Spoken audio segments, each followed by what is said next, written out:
Hello दोस्तों, नमस्कार। मैं हूं पंकज, आपके अपने YouTube चैनल द सेलेक्ट पर एक बार फिर से स्वागत करता हूं। हम लोग जीएस पढ़ रहे थे और जीएस में हिस्ट्री और हिस्ट्री में मौर्योत्तर काल स्टार्ट कर दिए थे।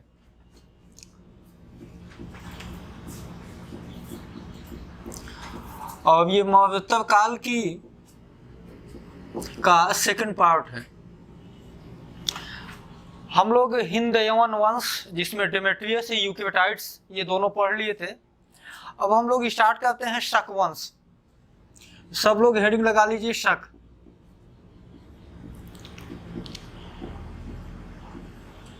और अब मैप पर ध्यान दीजिए। देखिए, शकों की कुल 5 शाखाएं मध्य एशिया से चली। ये उस समय मैप रहा था देश का। अगर हम मध्य एशिया की बात करें तो ये क्षेत्र आएगा। तो शकों की कुल 5 शाखाएं भारत की ओर चली।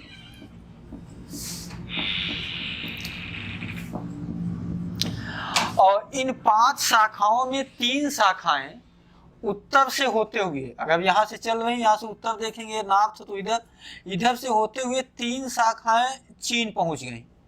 इसका मतलब ये हुआ कि शक केवल भारत में ही नहीं आए, बल्कि उनकी 3 शाखाएं कहाँ भी पहुंची, चीन में भी पहुंची। अब जो चीन में चली गई उसको हमको पढ़ना नहीं है, क्योंकि हम पढ़ रहे हैं भारत का इतिहास, न कि चीन का। और जो भारत में 2 शाखाएं आई, अब यहाँ पर हम शाखाओं को, मतलब 2 जो टीमें आई या 2 समूह में आए, उनको शाखा न बोलकर छत्रप बोलेंगे। एक बार किसी एग्जाम में ये सवाल पूछ लिया गया कि छत्रप शब्द का प्रयोग भारत में पहली बार कब हुआ, तो छत्रप शब्द का प्रयोग पहली बार भारत में मौर्योत्तर काल में हुआ, वो भी शकों के द्वारा। अब इनमें से जो 2 शाखाएं थी, इसमें से एक को कहा गया उत्तरी छत्रप और दूसरे को पश्चिमी छत्रप। तो इन 2 शाखाओं में पहली शाखा को उत्तरी छत्रप और दूसरी शाखा को पश्चिमी छत्रप कहा गया। और इनमें से जो उत्तरी छत्रप थे, इनके भी 2 शाखाएं बट गई और पश्चिमी छत्रपों की भी 2 शाखाएं बट गई। हाँ, तो फिर से देख लीजिएगा, दोनों शाखाओं, एक शाखा को उत्तरी छत्रप, दूसरी को पश्चिमी छत्रप, और उत्तरी छत्रप भी 2 शाखाओं में बट गए और पश्चिमी छत्रप भी 2 शाखाओं में बट गए। इनमें से जो उत्तरी छत्रप थे, इनमें से जो पहली शाखा थी वो रुकी तक्षशिला में, और दूसरी जो थी वो रुकी मथुरा में। अब इनको नाम दिया गया तक्षशिला के शक और मथुरा के शक। और वहीं जब हम पश्चिमी छत्रपों की बात करते हैं, तो इनमें से एक शाखा रुकी आपके नासिक में और दूसरी शाखा रुकती है उज्जैन में। चीज़ों को समझिए, रटने की कोशिश मत करिए। मैंने फिर से अपनी बात को यदि मैं रिपीट करूं, तो उत्तरी छत्रप की 2 शाखाएं, जिनको एक में तक्षशिला में जो बसे उन्हें तक्षशिला के शक, जो मथुरा में बसे उनको मथुरा के शक, जो नासिक में बसे नासिक के शक, और जो उज्जैन में बसे उज्जैन के शक। अब देखिए, तक्षशिला का जो संस्थापक था उसको माउस कहा गया, उसका नाम ही था माउस। मथुरा के शकों का कोई इतिहास नहीं मिलता है। कुल मिला के हम कहें तो आपको जो पढ़ना है वो उत्तरी छत्रप का इतिहास नहीं पढ़ना है, वो सिर्फ आपको पढ़ना है पश्चिमी छत्रप में। क्योंकि पश्चिमी छत्रप में के नासिक शाखा के शकों का एक शासक हुआ था नहपान, और नहपान का नासिक में स्थित एक टकसाल था। टकसाल का मतलब जहाँ पे मुद्राएं छापी जाती हैं, जोगल थम्बी, तो वो बड़ा इंपॉर्टेंट है। और दूसरा उज्जैन, और उज्जैन के शकों का सबसे प्रतापी शासक रुद्रदामन हुआ था, जिसको हम मौर्य वंश पढ़ाते समय रुद्रदामन के जूनागढ़ अभिलेख की चर्चा किया था। लेकिन तक्षशिला और मथुरा के शकों को तो पढ़ना नहीं है। लेकिन इसी समय, जिस समय तक्षशिला और मथुरा के शक भारत पर में आकर अपनी सत्ताएं जमाने की कोशिश कर रहे थे, उसी समय एक शासक था विक्रमादित्य। अब इसके विषय में बहुत डिटेल में जानकारी नहीं मिलती मिलती है। शासक था विक्रमादित्य, और इस विक्रमादित्य ने इन उत्तरी क्षत्रपों से इसका युद्ध हुआ था, और इसी विक्रमादित्य ने 57 ईसा पूर्व 57 BC में विक्रम संवत की शुरुआत किया था। तो विक्रम संवत की शुरुआत कब हुई? विक्रम संवत की शुरुआत मौर्योत्तर काल में। कब? जिस समय उत्तरी क्षत्रप भारत में अपनी सत्ता जमाने का प्रयास कर रहे थे, उसी समय विक्रमादित्य नामक एक शासक ने, देखिए विक्रमादित्य की उपाधि धारण करने वाले भारत में कई शासक हुए हैं, जिनमें 2-3 तो आप सीधे तौर पे, एक विक्रमादित्य, ये दूसरा चंद्रगुप्त, द्वितीय विक्रमादित्य, इसके अलावा एक अकबर से युद्ध किया था हेमू ने भी विक्रमादित्य की उपाधि धारण की थी। तो भारत में विक्रमादित्य की उपाधि धारण करने वाले कई शासकों का जिक्र होगा। तो 57 ईसा पूर्व में विक्रम संवत स्टार्ट किया। देखिए अब यहाँ से संवत की शुरुआत होगी। हम थोड़ा सा बगल में आपको बताते हैं। देखिए ये अभी आपने पहला नाम सुना विक्रम संवत। अभी जब कुषाणों की सत्ता स्थापित होगी, और कुषाणों में जब कनिष्क आएगा तो उसने भी एक संवत स्टार्ट किया था, शक संवत। आगे बढ़िएगा, जब गुप्तों की सत्ता आएगी तो चंद्रगुप्त प्रथम ने गुप्त संवत प्रारंभ किया था। आगे सेन संवत आएगा। उसके बाद जब आप क्या बोलते हैं उसको, इस्लाम धर्म का उदय पढ़ेंगे तो वहाँ उनका अपना अलग संवत आएगा।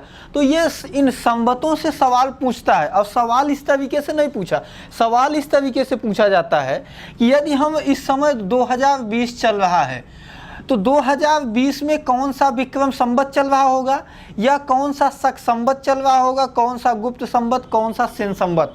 तो इसके लिए आपको कुछ नहीं करना है, बस सबकी डेट याद कर लीजिए कौन कब स्टार्ट हुआ था।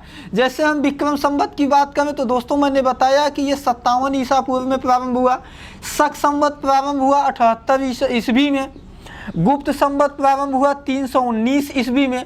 तो इस तरीके से इनकी जब आप डेट याद रखे रहेंगे तो आप आसानी से, अगर 2020 को आधार मानकर पूछता है तब भी बता लेंगे, और 2021 कोई भी दे। बस इसमें एक बात ध्यान रखनी है कि ऐसा कोई भी संवत जो ईसा पूर्व में प्रारंभ हुआ है, तो जो बेस ईयर देगा आपके सामने, या जो आधार वर्ष देगा, उसमें उसको जोड़ना है। उदाहरण के लिए यदि आपसे अभी ये पूछ लिया जाए कि 2020 में कौन सा विक्रम संवत चल रहा होगा, तो 2020 प्लस आप 57 कर दीजिए, जो योग आएगा वही क्या हो जाएगा, विक्रम संवत माना जाएगा। जैसे आएगा ये 2057, तो इस समय कौन सा विक्रम संवत चल रहा है, 2057। और यदि शक संवत, गुप्त संवत, सेन संवत, हिजरी संवत या कोई भी संवत पूछा जाए, इलाही संवत भी आएगा, अकबर ने प्रारंभ किया था, तो जो भी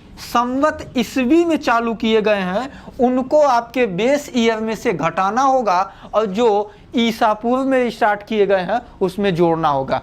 बस इतना बात याद रखेंगे, आप आसानी से कर देंगे। कोई भी 2015 का बेस ईयर माने, 16, 17, 18 कोई भी माने, यदि आप सिर्फ इतना ध्यान रखना है कि BC को जोड़ना है और AD को घटाना है, बस इतना ध्यान रखिएगा। चलिए हम आगे बढ़ते हैं। अब हम स्टार्ट करते हैं पश्चिमी क्षत्रपों का इतिहास। साफ कर देते हैं, आप लोग स्क्रीनशॉट ले लीजिए या नोट्स बनाइए, नोट्स में सारी चीज़ें नोट करते चलिए।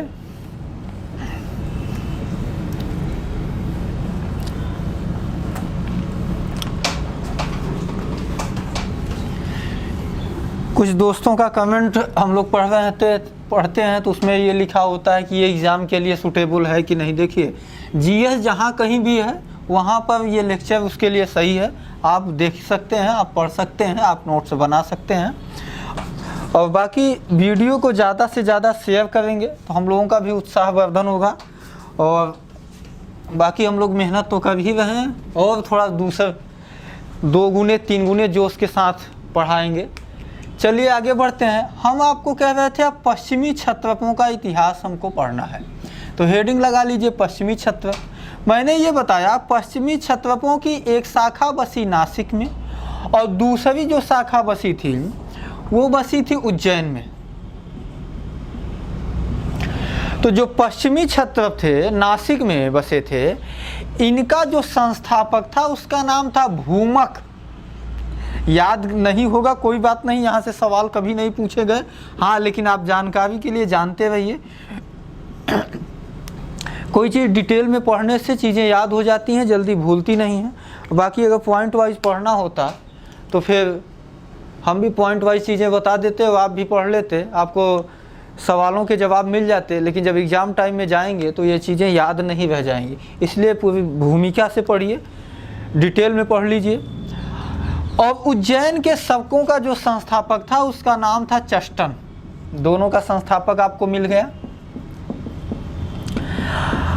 अभी मैं जब पिछली वीडियो में आपको हिंद यवन पढ़ा रहा था तो मैंने कहा था हिंद यवनों के यूक्रेटाइड्स वंश का जब शासक एंटियालकिड्स था, उसका समकालीन शासक शुंग वंशीय शासक भागभद्र था।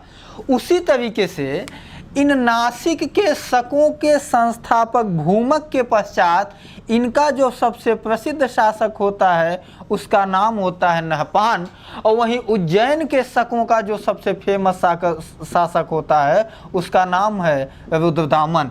अब इन दोनों से सवाल पूछा जाएगा, लेकिन हम बात कर रहे थे समकालीन शासक की। तो नहपान का समकालीन शासक सातवाहन वंश का सबसे प्रतापी शासक गौतमी पुत्र सातकर्णी था। गौतमी पुत्र सातकर्णी के ही विषय में कहा जाता है कि उसके घोड़े तीनों समुद्र का पानी पीते थे। अब इस कहावत का क्या आशय होगा आप कमेंट बॉक्स में लिख के बताइए, या तो फिर जब हम सातवाहन पढ़ाएंगे तो वहां बताएंगे। तो सातवाहनों का शासक गौतमी पुत्र सातकर्णी नहपान का समकालीन था। अब गौतमी पुत्र सातकर्णी इनकी भी सत्ता यदि आधुनिक क्षेत्र में हम बात करें तो कहाँ थी? महाराष्ट्र में भी। और नहपान की राजधानी कहाँ है? नासिक में। मतलब कहने का ये हुआ कि सातवाहन और नासिक के शकों की जो साम्राज्य था कहीं न कहीं एक दूसरे के अगल बगल ही था, या दोनों के साम्राज्य की सीमाएं आपस में मिला करती थी। अब ऐसे में गौतमी पुत्र सातकर्णी ने नहपान पर आक्रमण किया और नहपान को पराजित कर मार डाला। अब ये सवाल आपके एग्जाम में पूछता है कि नासिक के शकों का अंत किसने किया? तो नासिक के शकों का अंत गौतमी पुत्र सातकर्णी ने कहा। मेरी बात को ध्यान से सुनिएगा, मैं उज्जैन के शकों के उन्मूलन की बात नहीं कर रहा, मैं बात कर रहा हूं नासिक के शकों की। जो शासक कौन सा? नहपान। गौतमी पुत्र सातकर्णी ने नहपान को पराजित कर मार डाला और उसकी राजधानी में एक जोगल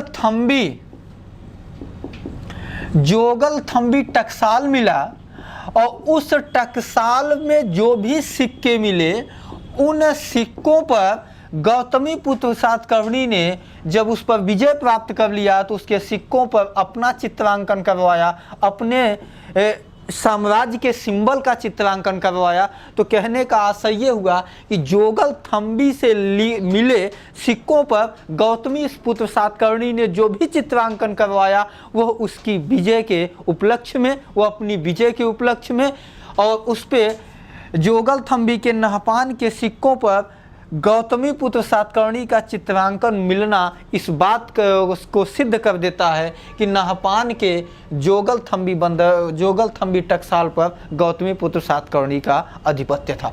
इतनी बातें आप ध्यान रखिएगा। अब हम आते हैं उज्जैन के शकों पर।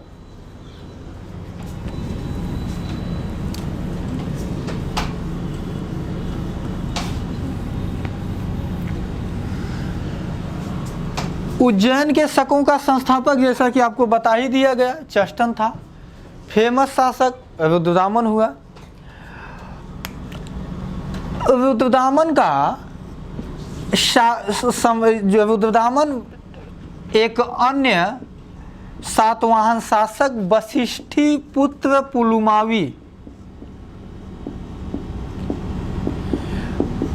पुलमावी का समकालीन था। रुद्रदामन और वशिष्ठी पुत्र पुलमावी के बीच भी युद्धों का जिक्र मिलता है, लेकिन रुद्रदामन ने वशिष्ठी पुत्र पुलमावी को इसलिए छोड़ दिया, युद्ध में उसकी हत्या इसलिए नहीं की क्योंकि वशिष्ठी पुत्र पुलमावी के आगे यज्ञ श्री सातकर्णी एक शासक था, वो रुद्रदामन का दामाद था। तो कहने का आशय ये है कि उसने अपने दामाद के भाई की हत्या नहीं की। क्यों? क्योंकि दोनों में अपना रिलेशन था, रिश्तेदारी थी, इसलिए। लेकिन हमको ये नहीं देखना, हमको ये देखना है कि रुद्रदामन, अब रुद्रदामन के विषय में जानने के लिए आपको पढ़ना होगा उसका जूनागढ़ अभिलेख। और जूनागढ़ अभिलेख के विषय में हमने आपको डिटेल में जानकारी दिया है, और वो जानकारी के लिए आपको पढ़ना होगा पिछली वीडियो मौर्य वंश और मौर्य वंश का पार्ट 2।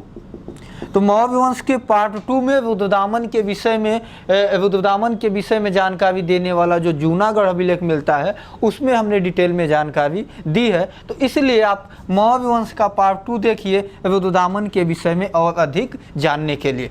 लेकिन हाँ, आगे बढ़ते हैं। इस वंश का अंतिम जो शासक माना जाता है,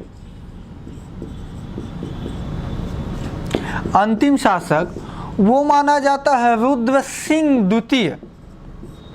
ये रुद्र सिंह द्वितीय उज्जैन के शकों का अंतिम शासक था।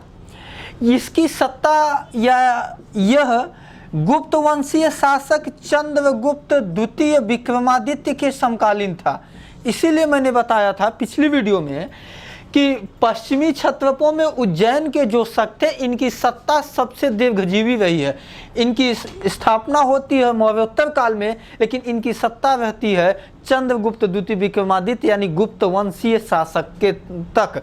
तो रुद्र सिंह द्वितीय जो था वो चंद्रगुप्त द्वितीय विक्रमादित्य के समकालीन था, और चंद्रगुप्त द्वितीय विक्रमादित्य ने अपनी पुत्री प्रभावती गुप्ता का विवाह वाकाटक वंशीय शासक रुद्रसेन द्वितीय से किया था। यह रुद्रसेन द्वितीय प्राकृत भाषा का जानकार था। इसने सेतुबंध नामक एक पुस्तक लिखी थी, उससे अपनी पुत्री का विवाह किया, और चंद्रगुप्त द्वितीय के द्वारा प्रभावती गुप्ता का वाकाटक वंशी शासक रुद्रसेन द्वितीय से विवाह एक कूटनीतिक कारण था। तो वह वाकाटकों का सहयोग प्राप्त करना चाहता था, जिससे वह उनके सहयोग से शकों का भारत से अंतिम रूप से उन्मूलन कर सके। और हुआ यही कि चंद्रगुप्त द्वितीय का वाकाटकों से सहयोग मिला, और अंततः उज्जैन के शकों के अंतिम शासक रुद्र सिंह द्वितीय की हत्या कर चंद्रगुप्त द्वितीय ने शकों का भारत से अंतिम रूप से उन्मूलन कर दिया। यहीं से शकों की सत्ता समाप्त हो जाती है। अब बाकी चंद्रगुप्त द्वितीय विक्रमादित्य इसके उपलक्ष्य में चांदी के सिक्के ढलवाए थे, ये हम गुप्त काल में देखेंगे उसके विषय में डिटेल में। तो यहीं से शकों की सत्ता समाप्त हो जाती है। चलिए अब एक वंश और हम देख लेते हैं। अब आप लोग इसको नोट कर लीजिए। अब हेडिंग लगा लीजिएगा कुषाण वंश। कुषाण वंश चीन से, कुषाण वंश के जो संस्थापक थे ये भारत में चीन से आए थे, और चीन में ये यूची जनजाति के थे। यूची चीन की एक जनजाति है, वहाँ से आए थे। तो चलिए आप लोग हेडिंग लगाइए कुषाण वंश।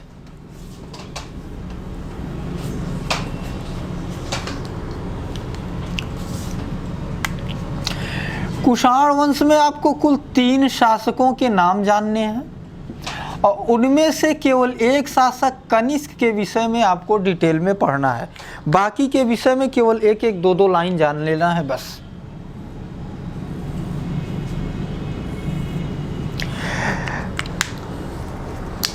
अब थोड़ा सा मैप में यदि आप देखें तो चलिए अब देख ही लेते हैं मैप बना के। मैंने ये कहा ये चीन से आए थे, लेकिन इनके आने का रास्ता पश्चिमोत्तर क्षेत्र ही था। वो इसलिए क्योंकि आपको पता है कि इधर हिमालय पर्वत खड़ा है। तो जिस तरीके से शक मध्य एशिया से चीन गए जिस रास्ते से, उसी रास्ते से कुषाण जो चीन के यूची जनजाति के थे वो ही भारत के उत्तर से होते हुए तब पश्चिमोत्तर क्षेत्र से भारत में प्रवेश करते हैं। आप लोग इसे मैप में समझ सकते हैं। तो पहला पॉइंट नोट करिए आप लोग कि कुषाण कहाँ के थे। ये पश्चिमी चीन के यूची जाति के या यूची जनजाति के थे।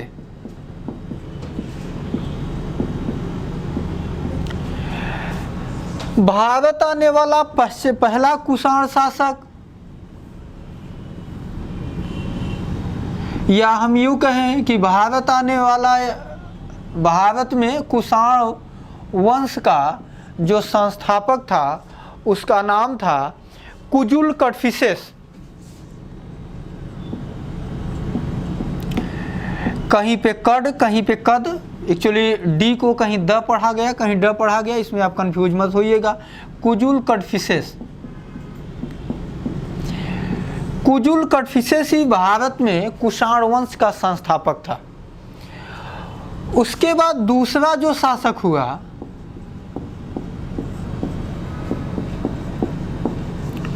उसको कहा गया बिम कडफिसेस।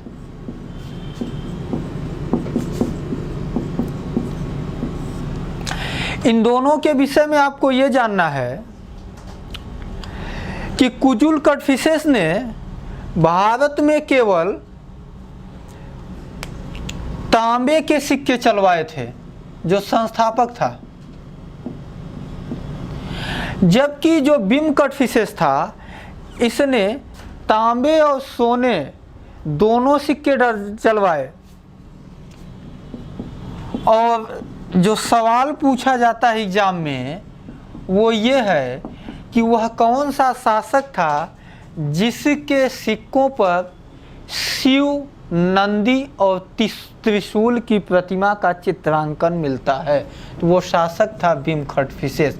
और बिम कडफिसेस से किसी भी एग्जाम में अभी तक सिर्फ यही एक सवाल आता है, वो ये है कि वह कौन सा शासक था जिसके सिक्कों पर शिव, नंदी और त्रिशूल का चित्रांकन हुआ है,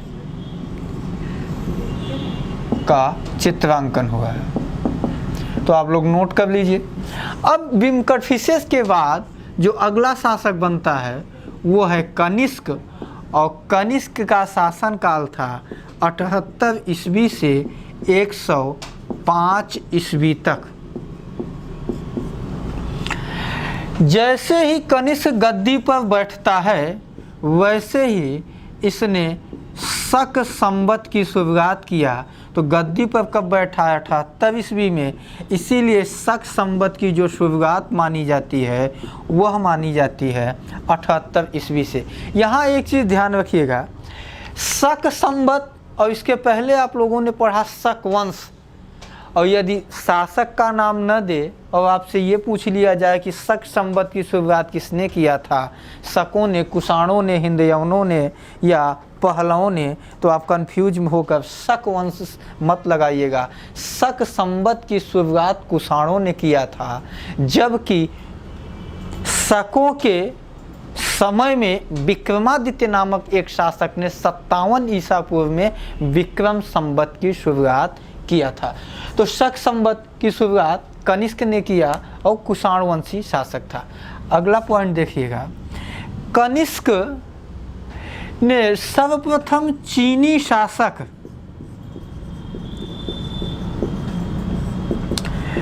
पांचाओं पर आक्रमण किया। पांचाओं से पहले तो स्वयं पराजित हुआ, लेकिन बाद में वह विजयी हुआ। अब थोड़ा सा आप मैप पर आइएगा। मैप ऊपर बना हुआ है, अगर हम इसको इस तरीके से बताएं हैं, साफ कर दें। अब आप देखिए, इधर चीन है,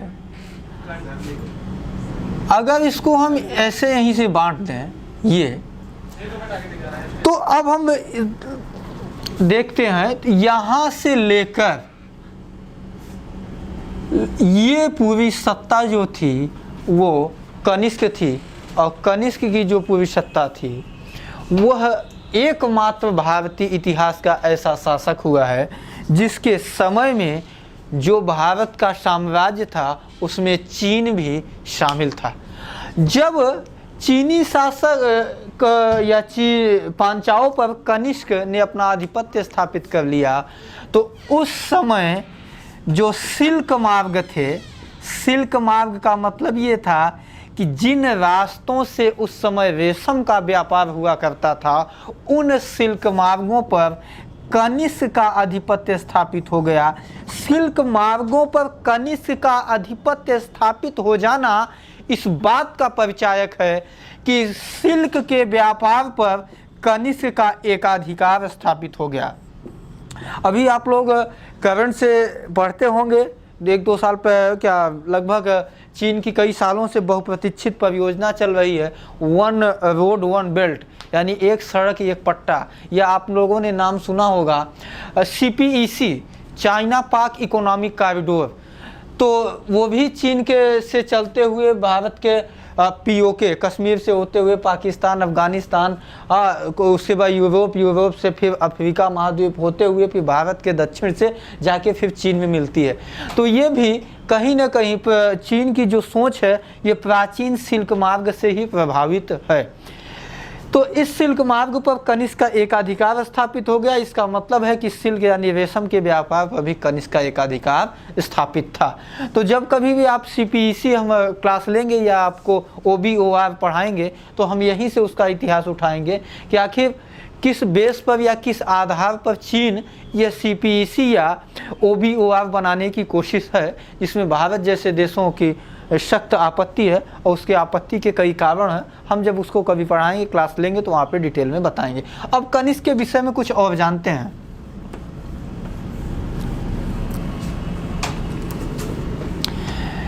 देखिए मूर्ति कला, तो मूर्ति कला में 2 कला शैली, एक गांधार कला शैली, एक मथुरा कला शैली।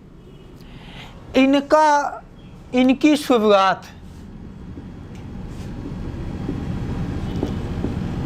मथुरा कला शैली और गांधार कला शैली,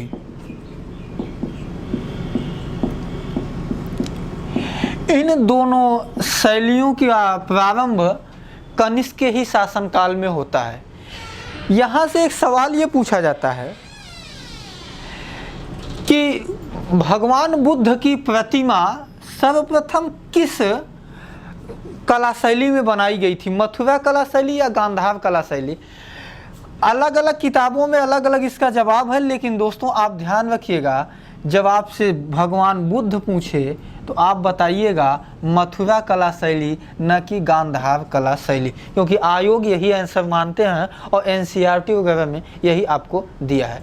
अब आगे बढ़ते हैं, थोड़ा सा हम अब चीन के बात कर रहे हैं तो चीन के दीवार की चर्चा कर लेते हैं। चीन की दीवार को ऐसा माना जाता है कि दुनिया के 7 अजूबों में इसको शामिल किया गया है। चीन के दीवार का जो निर्माता है वो माना जाता है चीनी शासक शी हुआंगटी।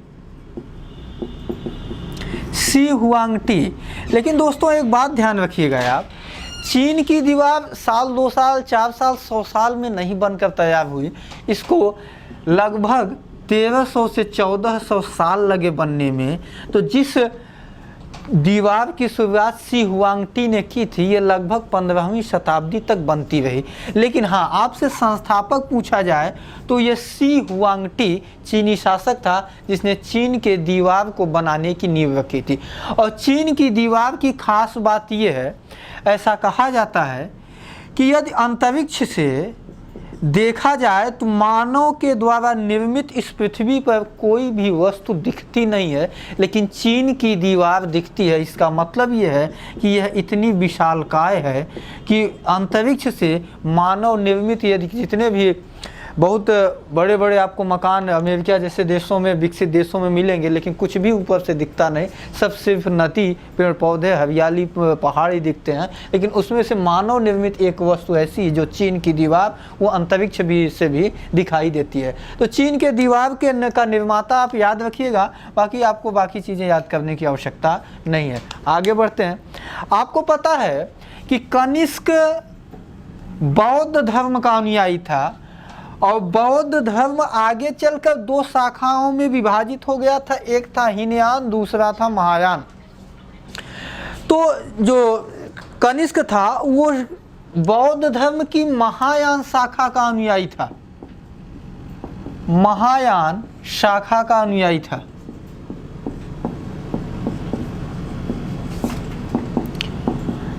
और इसी के समय में आपको पता है कि चतुर्थ बौद्ध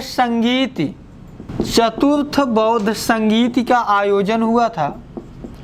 अब चतुर्थ बौद्ध संगीत को यदि के विषय में आपको डिटेल में जानना है तो आप बौद्ध धर्म पढ़िए।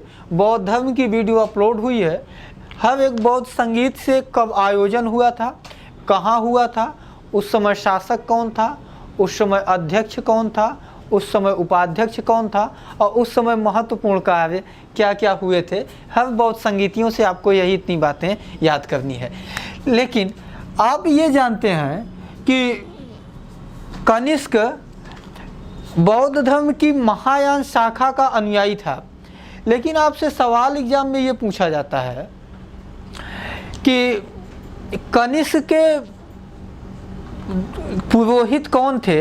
तो कनिष्क का पुरोहित संघरक्ष था। नाम याद रख लीजिएगा, संघरक्ष था।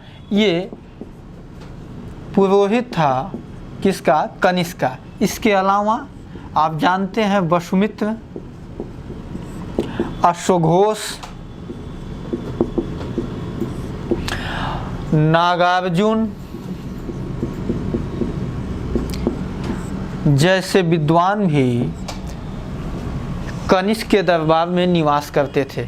वसुमित्र आप जानते हैं चतुर्थ बौद्ध संगीत में अध्यक्ष थे, अश्वघोष उपाध्यक्ष थे, जबकि नागार्जुन शून्यवाद के प्रणेता माने जाते हैं। फिलॉसफी में और बौद्ध धर्म में शून्यवाद और विज्ञानवाद का बड़ा महत्व है, तो शून्यवाद के प्रणेता नागार्जुन माने जाते हैं। इसके अलावा धातु, जो धातु का मतलब सोना, चांदी, तांबा, लोहा, इन धातुओं के रस से किस तरीके से बीमारियों का इलाज हो सकता है, इसी पर नागार्जुन ने एक पुस्तक लिखी थी, रस चिकित्सा, जो विभिन्न प्रकार की धातुओं से कई घातक बीमारियों को ठीक किया जा सकता है। तो इस पुस्तक के लेखक कौन थे? नागार्जुन थे। चलिए, इसके अलावा कनिष्क ने 2 नगर बसाए थे। एक का नाम था कनिष्कपुर और दूसरे का नाम था सिरकम। ये कनिष्क के द्वारा बसाए गए 2 नगर थे। बसाए गए 2 नगर थे। तो चलिए, अब ये कनिष्क का चैप्टर यहाँ से समाप्त होता है। हाल इसके बाद हुविस्क, वासिष्क, इस तरीके से कुषाण वंश के कई छोटे छोटे शासक बनते हैं, लेकिन उनके विषय में अधिक जानकारी का अभाव है। लेकिन हाँ दोस्तों, आप याद रखिएगा, हुविस्क से सवाल यदा कदा एग्जाम में पूछा गया, और जो सवाल पूछा गया है वो ये है कि वह कौन सा शासक था जिसके सिक्कों पर चतुर्भुज विष्णु की प्रतिमा का चित्रांकन हुआ है।